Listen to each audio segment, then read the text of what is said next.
So I just mentioned Greece before. We're going to talk about all that plus plenty more with Dr. Stephen Nash from FIG Securities in Sydney. Before we get to some of those global issues, Stephen, I wanted to touch on a local one, in particular the ANZ this afternoon. They're going to be coming out with their interest rate review. They moved independently last month of the RBA. What are the chances they're going to do it again? Well, I think the chances are reasonably high. Calling each individual month is a little bit tricky, but it's fairly evident that the 5-year funding levels for banks have widened substantially. Last year trading around the 135 level, widened to about 185. They have come in to about 165, but still that's substantially higher than we had last year. So I suppose the argument that funding costs are higher is still there, and there's more I think there's more that the banks need to increase rates to cover that. How much? I mean, what could you see them potentially going in terms of an increase of basis points? I'd imagine a similar move to last time, an incremental move, and that would probably just be continued by a series of those until there's greater coverage of that increased funding cost.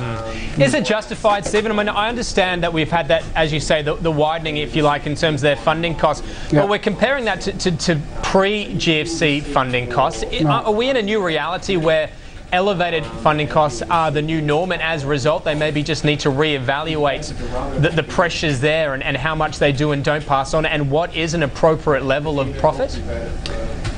Look, I think the banks are in a difficult situation, very low credit growth at the moment. In the last few years that hadn't been a problem, but of late it's really become an issue where there isn't much more credit growth in the system, so the costs of the banks are much the same, except funding costs have gone up. Now, funding costs, there's two aspects to it. One is the actual spread that the banks issue at. The other is when they fund overseas, the basis swap, which has gone up substantially in the last few months as well. So I think that increase in the basis swap is the thing that's really pushing these banks to pass on some of these increases to consumers. I think the banks still have a case here, but again, it's more an issue for the banks to explain their position, and I think that's what they're trying to do. Yeah. But they aren't solely, as they say, they have diversified funding sources, so they're not solely dependent on offshore wholesale markets. I mean, we know that by seeing some of the notes issued. I mean, there is domestic as well as, you know, debt markets. We've seen some overseas in terms of European sort of, I suppose, placement. So there is surely some pressure being let off by that.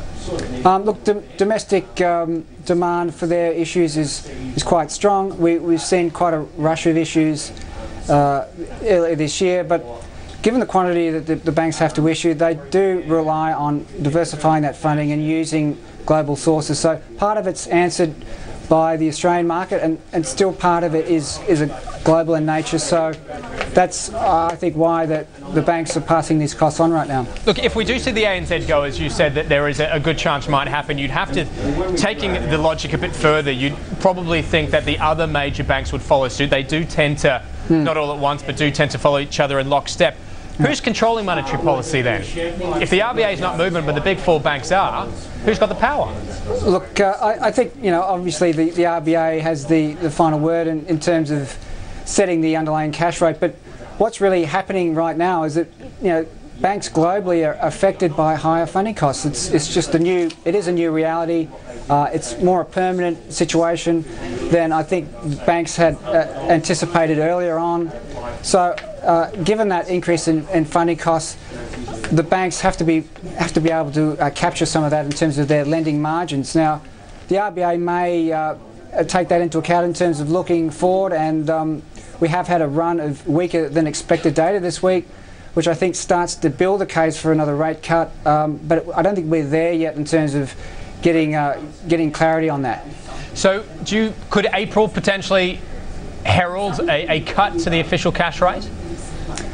Look, at this stage, I think we've got that run of data. I think that indicates that the economy is running a little bit below trend, and that would suggest that there may be a case building, but it's a bit too early to say right now, I think. Yeah.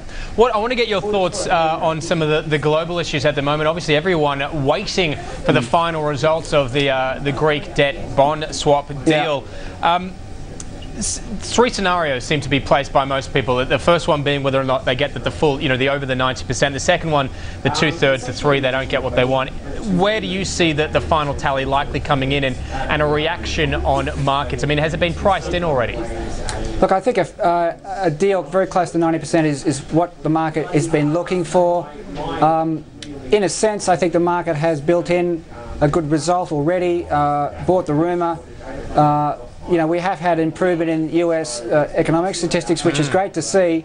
However, I think expectations are moving a little bit away from reality. Overnight, you might have also seen the ECB cutting growth forecast. Now, 2012, they've cut the growth forecast to a negative number for 2012, which, I suppose acknowledges the fact that Europe's going to be in a recession this year. So I think getting too aggressive with equity allocations right now is probably not the way to go. If anything, people should be looking, I think, to reduce risk, maybe take a bit of equity exposure away, maybe add a bit of bond exposure right now. All right, Dr. Stephen Nash, as always, great to get your analysis. Thanks a lot. Okay, thanks.